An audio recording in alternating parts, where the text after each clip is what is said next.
Hello guys. Last episode में हमने देखा था जियन और प्रोटेक्टर वू के बीच खतरनाक फाइट शुरू हो गई थी। प्रोटेक्टर वू ने जियन पर चेन से बने हुए भाले से हमला किया था, मगर जियन ने अपनी स्वॉर्ड की टेक्निक यूज कर उस हमले का सामना कर लिया था। पर प्रोटेक्टर वू और उसकी पावर के बीच बहुत ही बड़ा डिफरेंस था। प्रोटेक्टर वू एक 8 स्टार डाउजोंग था, वहीं जियन अभी भी एक 2 स्टार डाउजोंग था। ऐसे में अगर जियन को ये फाइट खत्म करनी थी तो उसे अपनी पावर बढ़ाने की जरूरत थी। इसलिए जियन स्काई फायर 3 मिस्टीरियस चेंज को एक्टिवेट कर देता है। अब आगे एक के बाद एक जियन ने स्काई फायर 3 मिस्टीरियस चेंज के 2 चेंज एक्टिवेट कर लिए थे। अब तीसरी चेंज की बारी थी। जियन जोर से चिल्लाता है, sky fire 3 mysterious change, third change. जैसे ही जियन चिल्लाता है, प्रोटेक्टर वो शॉक हो जाता है और घूरकर जियन को देखने लगता है। प्रोटेक्टर वो अच्छी तरह से जानता था स्काई फायर 3 मिस्टीरियस चेंज का तीसरा चेंज बहुत ही ज्यादा खतरनाक होता है। अगर किसी ने इसे एक्टिवेट किया और अगर वो इसकी पावर को नहीं संभाल पाया तो उसकी बॉडी खुद ही इस पावर की वजह से फट जाती थी। ऐसे में इसे इस्तेमाल करने वाला ही अक्सर मर जाया करता था। यहाँ तक कि बर्निंग फ्लेम वैली में भी एक या दो ही लोग ऐसे थे जिन्होंने आज तक स्काई फायर 3 मिस्टीरियस चेंज के थर्ड चेंज को एक्टिवेट किया था। बाकी आज तक किसी में भी इतना पोटेंशियल नहीं था कि वो थर्ड चेंज को एक्टिवेट कर सके।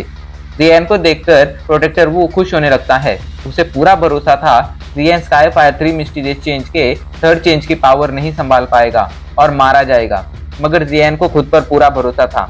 जियन के शरीर से उसकी बोन चिलिंग फ्लेम बाहर आती है और अचानक से उसके हाथ में मौजूद सील में चली जाती है। जैसे ही वो फ्लेम जियन की सील में जाती है, जियन की पावर बढ़ने लगती है। अचानक से जियन का पूरा शरीर लाल हो जाता है और उसके पूरे शरीर में फायर एनर्जी फैल जाती है, जिस वजह से जियन का पूरा शरीर बहुत ज़्यादा गर्म हो गया था। जियन की सांसें अभी किसी ज्वालामुखी जैसी गर्म थी। जियन एक गहरी सांस लेता है। जैसे ही वो ऐसा करता है, उसे थोड़ी ठंडक फील होती है। उसका पूरा शरीर लावे के जैसा तप रहा था। अब उसे समझ आ रहा था कि टैंगजेन ने उसे ऐसा क्यों कहा था कि उसे स्काई फायर 3 मिस्टीरियस चेंज के थर्ड चेंज को एक्टिवेट नहीं करना चाहिए। इस थर्ड चेंज की पावर सच में बहुत ज्यादा खतरनाक थी। थर्ड चेंज को एक्टिवेट करते ही जियन की पावर एक 7 स्टार डाउजोंग जितनी हो गई थी। इधर प्रोटेक्टर उसे शौक से देख रहा था। उसे अभी भी भरोसा नहीं हो रहा था कि जियन ने थर्ड चेंज को एक्टिवेट कर लिया है। पर प्रोटेक्टर वो खुश भी था, क्योंकि वो एक बात जानता था, थर्ड चेंज को एक्टिवेट करने से जियन की बॉडी पर एक खतरनाक डैमेज होगा जो अगले कई सालों तक भर नहीं पाएगा, जो एक तरह का परमानेंट डैमेज होगा और जियन इसे कभी ठीक नहीं कर पाएगा।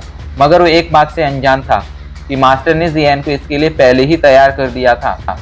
आज से कुछ सालों पहले जब वो मास्टर के साथ था, तो मास्टर ने जियन की बॉडी को किसी चट्टान के जैसे मजबूत बना दिया था। उन्होंने जियन की ट्रेनिंग इस तरह कराई थी कि जियन के शरीर में हद से ज्यादा पावर बढ़ने के बाद भी उसके शरीर को कुछ ना हो। और ये मास्टर की दूरदृष्टि ही थी, जिस वजह से जियन ने आज जब तीसरा चेंज एक्टिवेट किया तब उसके शरीर पर कोई डैमेज नहीं हुआ। जियन अब फाइट के लिए तैयार था। तो जानता था कि अगर उसने जल्द से जल्द प्रोटेक्टर वू को नहीं मारा तो उसकी पावर फिर से नॉर्मल हो जाएगी, जिसके बाद वो बहुत ज्यादा थक जाएगा। ऐसे में उसे जल्द से जल्द प्रोटेक्टर वू को मारना था। वहीं से लगभग 150 मीटर दूर टियानहाओ और टियानशोंग के बीच फाइट चल रही थी। इस फाइट में दोनों ही एक दूसरे पर भारी पड़ रहे थे, मगर कोई भी जीत नहीं रहा था। तभी अचानक से दोनों की नजरें जियन पर टिक जाती हैं और दोनों उसे देखकर शॉक हो जाते हैं। टियानहाओ हंसते हुए कहते हैं, इस लड़के के ट्रम्प कार्ड लगता है कभी खत्म नहीं होंगे। वही टियानशोंग भी जियन की बढ़ी हुई पावर से शॉक था, मगर उसे भरोसा था कि जियन की ये पावर जल्द ही खत्म हो जाएगी, इसलिए वो जियन पर ज्यादा ध्यान नहीं देता है और टियानहाओ से लड़ने लगता है। वो जानता था अगर आज टियानहाओ को उसने हरा दिया तो फिर जियन को पकड़ना उसके लिए कोई मुश्किल काम नहीं होगा और उन दोनों के बीच फिर से फाइट शुरू हो जाती है।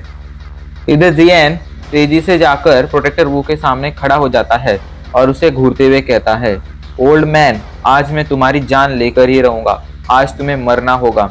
ये सुनकर प्रोटेक्टर वो हंसते हुए कहता है, लड़के, जब तेरा टीचर मुझे नहीं मार पाया तो तू क्या मुझे मारेगा? और जिस सीक्रेट टेक्निक पर तू इतना उछल रहा है, उस सीक्रेट टेक्निक की भी एक टाइम लिमिट है। वो टाइम लिमिट खत्म होने के बाद तू सिर्फ एक यूजलेस इंसान बन जाएगा, जिसे मारना मेरे लिए बिल्कुल भी मुश्किल नहीं होगा। ये सुनकर जियन उसे घूरते हुए कहता है, मगर उससे पहले, टाइम लिमिट खत्म होने से पहले मैं तुझे आसानी से मार दूंगा। तो उसकी चिंता मत कर कि मैं तुझे मार नहीं पाऊंगा। लड़के, लगता है तू बहुत ही ज्यादा घमंडी है। कोई बात नहीं, आज तेरा एक घमंड मैं तोड़ कर रहूंगा। ये कहकर प्रोटेक्टर वो उसे घूरने लगता है, मगर जियान कहाँ पीछे हटने वाला था। जियान जल्दी से अपनी हैवी जुआन रूलर शॉट बाहर निकालता है और उसे अपनी ग्लेज फ्लेम से कवर कर लेता है। जियान के ऐसा करते ही हैवी जुआन रूलर शॉट की पावर कई गुना ज्यादा बढ़ जाती है। जियान अपनी पूरी स्पीड के साथ प्रोटेक्टर वू की तरफ भागते हुए जाता है और उस पर हमला कर देता है।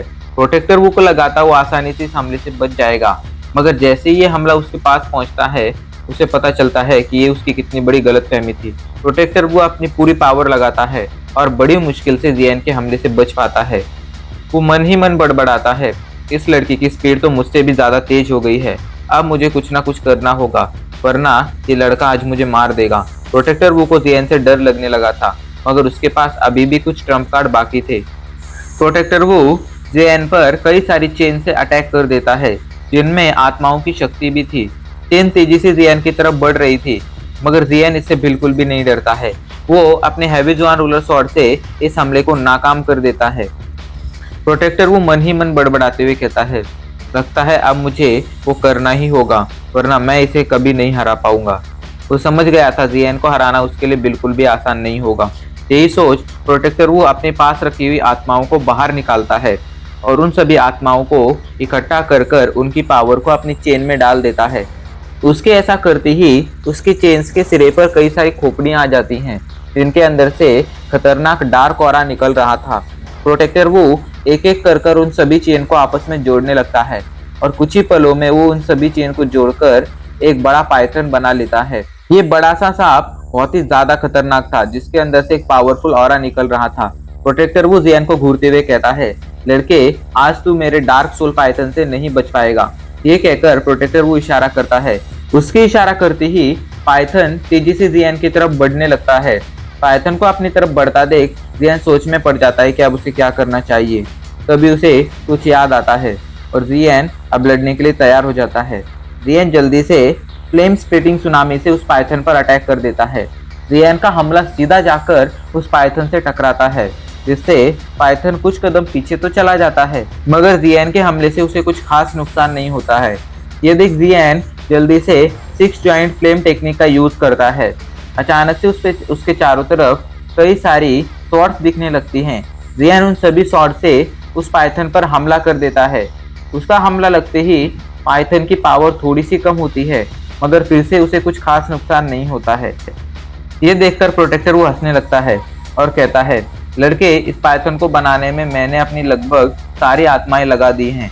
इसे हराना तेरे लिए तो क्या, एक 1000 लेवल के वॉरियर के लिए भी मुश्किल होगा।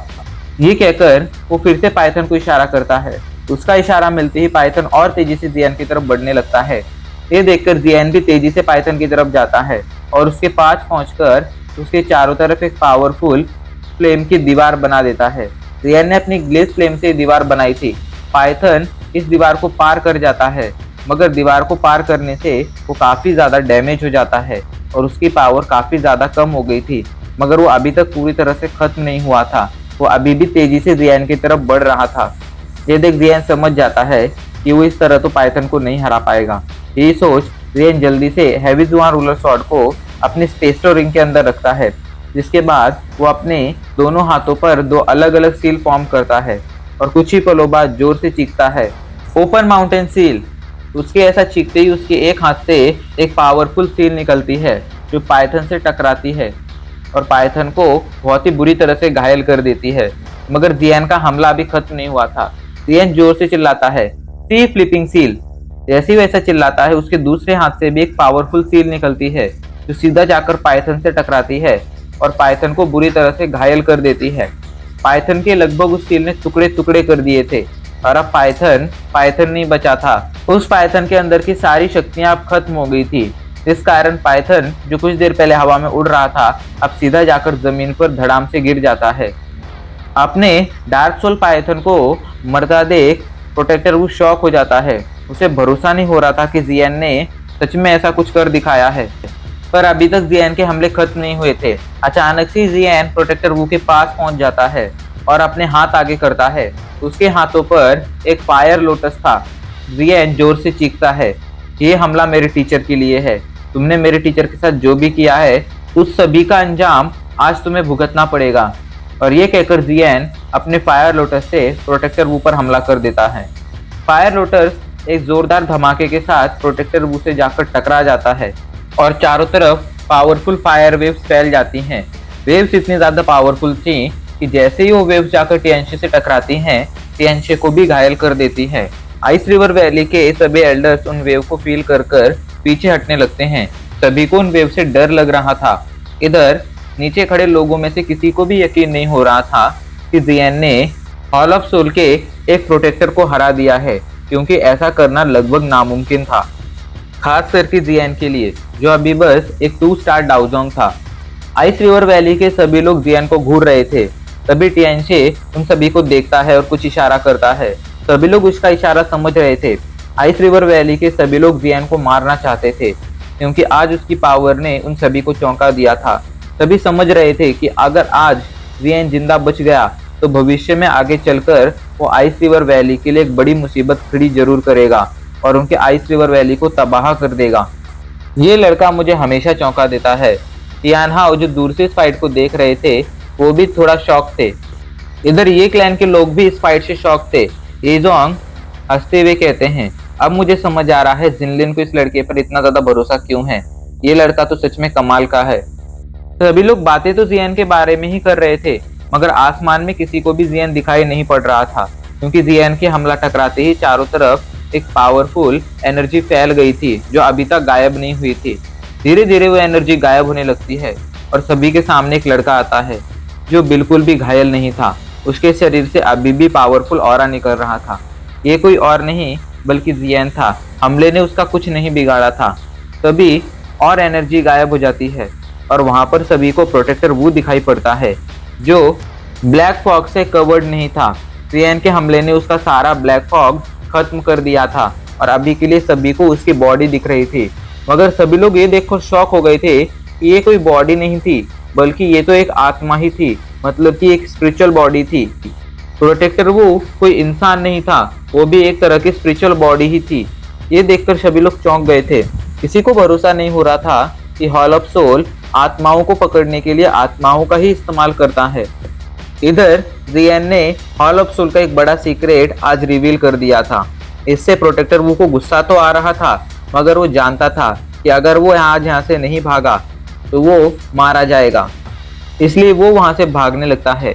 उसने सोच लिया था हॉल ऑफ सोल लौटकर वो वहां के एल्डर्स को इसके बारे में बताएगा और उनसे कहेगा कि वो जियन के लिए कोई पावरफुल अपोनेंट भेजे ताकि वो जियन को मारकर उसका काम तमाम कर सके। प्रोटेक्टर वो वहां से भाग ही रहा था, तभी अचानक से उसके सामने जियन आ जाता है जो उसे घूर रहा था। जियन उसे घूरते हुए कहता है, क्या तुम्हें सच में लगता है कि आज मैं तुम्हें यहाँ से भागने दूंगा? ये कहकर जियन अपने हाथ को अपनी ग्लेज फ्लेम से कवर कर देता है, जिसके बाद वो प्रोटेक्टर ऊपर एक फिस्ट अटैक कर देता है। हमला बहुत ही खतरनाक था और अब इसी के साथ हमारा एपिसोड यहीं पर खत्म हो जाता है।